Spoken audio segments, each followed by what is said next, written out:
ਜੇ ਚਿਹਰਾ ਢੱਕ ਲੈਂਦੀ ਹੈ ਆਪਣੇ ਉਸਮਾਨ ਦਾ ਨਹੀਂ ਕੁੰਦਸ ਹੁੰਦਾ ਹੈ ਉਹਨੂੰ ਵੇਖ ਲੈਂਦਾ ਵੇ ਨਾ ਇੱਕ ਦੁਸ਼ਮਣ ਦਾ ਸਾਥੀ ਹੁੰਦਾ ਹੈ ਸਹੀ ਔਲਾਦ ਦਾ ਸਾਥੀ ਵੇਖ ਲੈਂਦਾ ਹੈ ਤੇ ਉਹਨੂੰ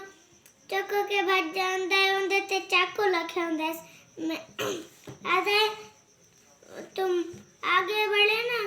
जरा भी कदम रखा तो तुम्हारे बच्चे को जान से मार दूंगा और फिर आधा तलवार फेंको अपनी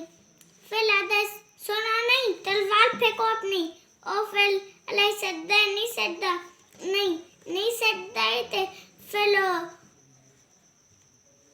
वो चाकू भजी दावे ना मैं सट के कंड ते चाकू मार दे ते मार जांदा वे